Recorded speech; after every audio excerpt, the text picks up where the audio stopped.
রাঙামাটি বাংলাদেশের প্রাকৃতিক সৌন্দর্যের অন্যতম রত্নভাণ্ডার।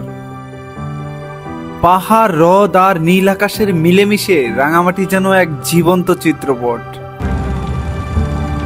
রাঙামাটিতে অবস্থিত কাপ্তাই লেক এই অঞ্চলের সৌন্দর্যকে আরো বহুগুণে বাড়িয়ে দিয়েছে।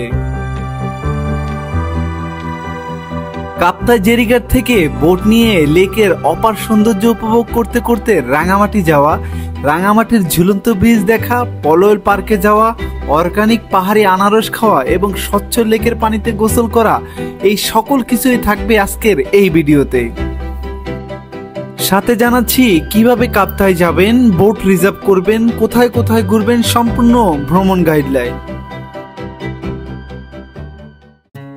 আমাদের এবারের ভ্রমণ গল্প শুরু হয় পদ্মারহাট বাস টার্মিনাল থেকে। এ যাত্রায় আমরা যাচ্ছি একটি নন এসি বাসে লিচু বাগান, কারণ এখান থেকে সরাসরি রিজার্ভ ছাড়া কোনো বাসেই কাপ্তাই জেরিঘাট যায় না। লিচু বাগান পর্যন্ত ভাড়া পড়েছে জনপ্রতি 70 টাকা। চট্টগ্রাম রাঙ্গুনিয়া হাইওয়ে রোড হয়ে আমাদের বাস দ্রুত গতিতে ছুটছে চন্দ্রকোনা লিচু বাগানের দিকে। জানালার বাহির থেকে দেখছি মানুষের কর্মব্যস্ততার দৃশ্য এবং বাহিরের দৃশ্য দেখতে দেখতে পৌঁছে গেলাম চন্দ্রকোনা লিচু বাগান সিএনজি স্ট্যান্ডে। চন্দ্রকোনা লিচু বাগান সিএনজি স্ট্যান্ড থেকেই যাব কাপ্তাই জেরিঘাট, কিন্তু আগে সকালে নাস্তা করে নিতে হবে, তাই সিএনজি স্ট্যান্ডের পাশেই একটি রেস্তোরাঁ থেকে হালকা নাস্তা করে নিলাম। আমাদের খাবারের সময় হয়ে গেছে। এটা হচ্ছে লিচু বাগান এবং লিচু বাগান থেকে একটা হোটেলে ঢুকছি, কারণ সবাই হচ্ছে ক্ষুধার্ত। বিশেষ করে আমাদের বড় ভাই শরীফ ভাই খুব ক্ষুধার্ত, তারপরে ফয়সাল ভাই ওর আজীবনের ক্ষুধার্ত। তো আমরা এখান থেকে নাস্তা করে আমরা এখান থেকে সিএনজি করে যাব একদম কাপ্তাই, এবং কাপ্তাই দেখা হচ্ছে আপনাদের সাথে। এবার সিএনজি নিয়ে রওনা হলাম কাপ্তাই জেরিঘাটের উদ্দেশ্যে। চন্দ্রকোনা লিচু বাগান থেকে ভাড়া পড়েছে জনপ্রতি 40 টাকা। সমতল ভূমি থেকে আমরা ধীরে ধীরে পাহাড়ি ভূমিতে প্রবেশ করছি। আমাদের সিএনজি ছুটে চলেছে পাহাড়ি আঁকাবাঁকা পথ অতিক্রম করে। এই পথের অপরূপ দৃশ্য সকল পর্যটকের মন জয় করে নেয়। যত সামনের দিকে যাচ্ছি শীতল আবহাওয়া অনুভব করছি। এই রাস্তায় বিজিবি ও সেনা চেকপোস্ট রয়েছে, তাই সাথে আইডি কার্ড রাখা উত্তম হবে। Welcome to Kaptai view point. অবশেষে কাপ্তাই নামলাম, আর এটা হচ্ছে কাপ্তাই ভিউ পয়েন্ট। এখানে লেখা আছে আই লাভ কাপ্তাই। আর এখান থেকেই একটা কাপ্তাইয়ের ভিউ দেখা যায়, যেটা আসলে চোখের শান্তি। ওই পাশে হচ্ছে এই যে কাপ্তাই যে হ্রদটা আছে, এই হ্রদটা, এবং তার ওই পারে হচ্ছে পাহাড়। রাঙামাটি যাত্রার আসল আকর্ষণ শুরু হয় কাপ্তাই জেরিঘাট থেকে। জেরিঘাট থেকে বোট রিজার্ভ করে জলপথে যাব রাঙামাটি। রাঙামাটি যারা বোটে করে যেতে চান তারা কাপ্তাই জেরিঘাট থেকে বোট রিজার্ভ করে যেতে পারবেন। সেক্ষেত্রে ভাড়া পড়বে বোট অনুযায়ী 3 থেকে 4,000 টাকা। অবশ্যই দর কষাকষি করে নেবেন। কাপ্তাইয়ের লোকাল একজন আমাদের বড় ভাই থাকায় আমাদের বোট ভাড়াটা একটু কম ছিল, তাই সেটা শেয়ার করলাম না।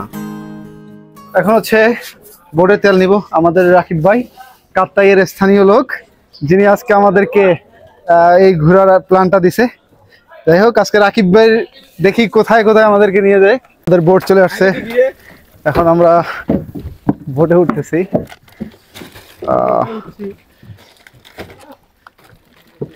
এই যে বোট, ও এখানে তো সুন্দর সিটের ব্যবস্থা আছে, বসে গেছে। দারুণ দারুণ। আর এই বোটে করেই আমরা হচ্ছে আজকে যাব রাঙামাটি। আমাদের বোট স্টার্ট দিয়ে দিছে এবং আমরা রওনা হচ্ছি রাঙামাটির উদ্দেশ্যে। Way to Rangamati. যখন বোট নিয়ে লেকে নামবেন তখন চোখে পড়বে একটি বিশাল বাঁধ, আর এই বাঁধ নির্মাণের কারণেই সৃষ্টি হয় কাপ্তাই লেক।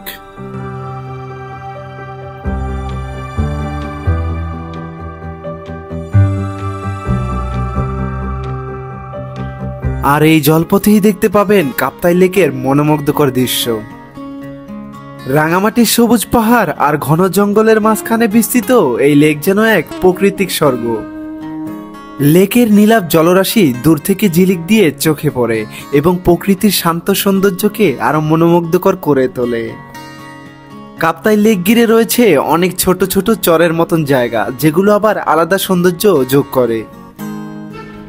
এসব চরে রয়েছে ক্ষুদ্র নৃগোষ্ঠীর বসতবাড়ি। তাদের এই সংগ্রামী জীবন দেখে আমি বারবারই অবাক হই।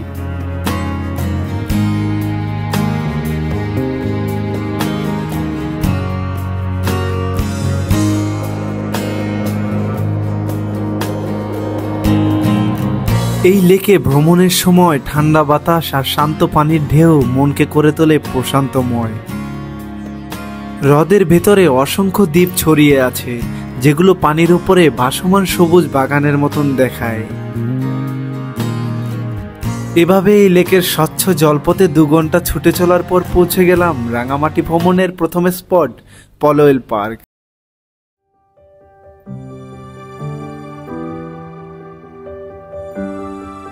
রাঙামাটি জেলা পুলিশের তত্ত্বাবধানে কাপ্তাই লেকের কোল ঘেঁষে তৈরি হয় পলওয়েল পার্ক। সৃজনশীলতার ছোঁয়ায় রাঙামাটির অন্যতম সেরা বিনোদন কেন্দ্র হিসেবে স্থান করে নিয়েছে এই পার্কটি। বৈচিত্র্যময় ল্যান্ডস্কেপ, অভিনব নির্মাণ কৌশলী এবং নান্দনিক বসার স্থান পার্কটিকে দিয়েছে ভিন্ন এক মাত্রা। এই পার্কের অন্যতম আকর্ষণ লাভ পয়েন্ট, যাকে ভালোবাসার বিন্দুও বলা হয়ে থাকে। এটি মূলত এক দাম্পত্যের ভালোবাসার স্মরণে নির্মিত হয়েছে এবং এই লাভ পয়েন্টের একটি করুণ ইতিহাস রয়েছে। 2014 সালে 19শে মার্চ রাঙামাটিতে বেড়াতে এসে লেকের ইঞ্জিন চালিত বোট উল্টে পানিতে ডুবে মৃত্যু হয় আমেরিকান প্রবাসী আলাউদ্দিন পাটোয়ারি ও তার স্ত্রী আইরিন লিমার। 3 দিন পর তাদের একে অপরের জড়িয়ে ধরে থাকা নিথর দেহ কাপ্তাই লেক থেকে উদ্ধার করে নৌবাহিনী, পুলিশ এবং ফায়ার সার্ভিসের লোকজন। তাদের ভালোবাসার প্রতি শ্রদ্ধা রেখেই এই লাভ পয়েন্ট নির্মাণ করা হয়। পলওয়েল পার্কে আসলে আপনাদেরকে এখানে 40 টাকার টিকিট কেটে ঢুকতে হবে এবং মোটামুটি পার্কটা অনেক বড়। আমরা এখন এটা ঘুরে দেখব। আমরা প্রথমেই হচ্ছে ঝুলন্ত ব্রিজটা, আমি উপর থেকে আসছি, এখানে একটু নিচ থেকে দেখাচ্ছি। আর সবচেয়ে সুন্দর যেটা সেটা হচ্ছে এই যে ভিউটা, এই পয়েন্টটাতে দাঁড়াই আপনারা ছবি তুলতে পারবেন। একটা মারাত্মক ভিউ, পুরা কাপ্তাই দেখা যাচ্ছে। হ্যাঁ, যখন এটা বিকাল হবে, বিকালে এটা দারুণ একটা আপনার ভিউ হবে। আর এইখানে পানিগুলো তো মাশাআল্লাহ একদম নিচে পর্যন্ত দেখা যাচ্ছে, পুরো স্বচ্ছ পানি। এই পার্কে দেখতে পাবেন দৃষ্টিনন্দন একটি ঝুলন্ত ব্রিজ। এটি রাঙামাটির ঐতিহাসিক ঝুলন্ত ব্রিজ না, এটি হলো পলওয়েল পার্কের ঝুলন্ত ব্রিজ। ব্রিজটি ছোট হলেও দেখতে এবং যাতায়াত করতে ভালোই লাগবে। পলওয়েল পার্ক ঘুরতে ঘুরতে দুপুর হয়ে যায়, তাই আমরা বোটে ফিরে যাই দুপুরের খাবার খেতে। আমাদের দুপুরের খাবার রাকিব ভাই তার বাসা থেকে রান্না করে নিয়ে এসেছে, তাই বাহির থেকে আর খাওয়া হলো না। আপনারা চাইলে পলওয়েল পার্কের ভেতরে রেস্টুরেন্ট ও কটেজ আছে, সেখান থেকে খেতে পারেন। এবার আমাদের খাবারের পালা। আমরা একদম মাঝখানে, নদীর মাঝখানে নৌকা একদম অফ করে দিছি। অফ করে দিয়ে এবার খাবারের আয়োজন।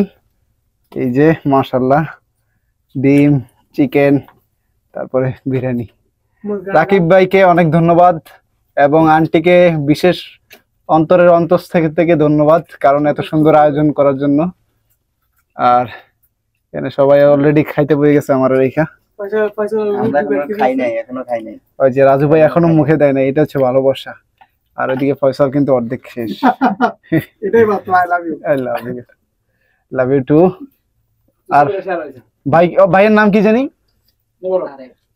তারেক ভাইকে অনেক ধন্যবাদ এত সুন্দর এইখানে একটা প্লেসে আনার জন্য। এখন খাবারের পালা, খাওয়া শেষে আবার দেখা হচ্ছে। খাওয়া দাওয়া শেষ করে আমরা চলে যাই রাঙামাটির অন্যতম সেরা স্থান রাঙামাটি ঝুলন্ত ব্রিজ।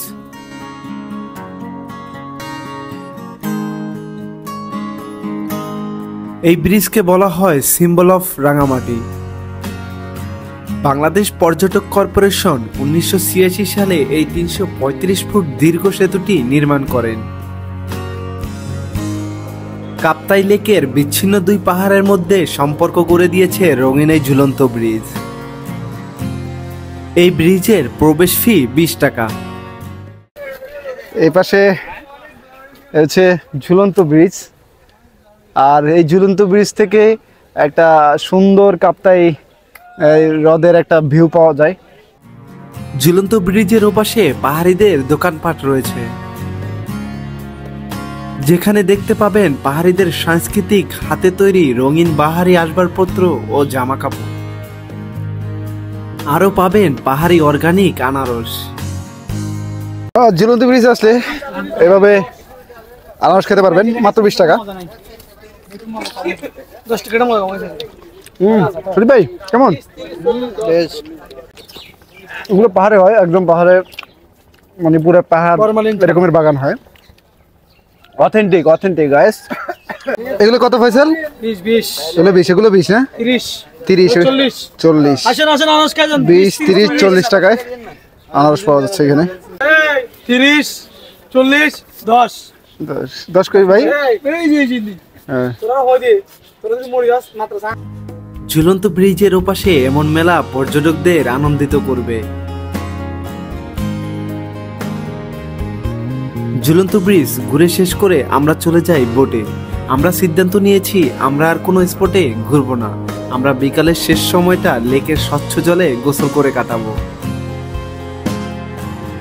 আমরা রাজবন বিহার, চাকমা রাজার বাড়ি এই স্পটগুলো এ যাত্রায় মিস করলাম।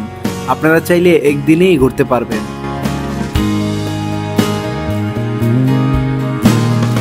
দুটি স্পট বাদ দেওয়ার মূল কারণ হলো কাপ্তাইয়ের সন্ধ্যার সৌন্দর্য দেখব বলে। কাপ্তাই লেকের সূর্যাস্ত দারুণ সুন্দর। নীল জলের উপর সূর্যের রঙিন আলো যেভাবে প্রতিফলিত হয় তা দেখলে মুগ্ধ না হয়ে থাকা যায় না। আমরা বিকেলের শেষ সময়, অর্থাৎ তখন সন্ধ্যার আগমন, সে সময় আমাদের বোট নিয়ে যাই একটি দ্বীপবাজার ঘাটে। সেখানে আমরা স্বচ্ছ জলে গোসল করার জন্য নেমে পড়ি। রাঙামাটি ভ্রমণে আসলে অবশ্যই কাপ্তাই লেকের স্বচ্ছ নীল জলে গা ভাসিয়ে নেবেন। রাতের কাপ্তাই লেক দিনের চেয়েও ভিন্ন এক শান্ত, রহস্যময় এবং মোহময় সৌন্দর্যে ভরে ওঠে। রাতে লেকের পরিবেশ এমনভাবে বদলে যায় যেন প্রকৃতি নিজের আরেকটি পরিচয় প্রকাশ করে।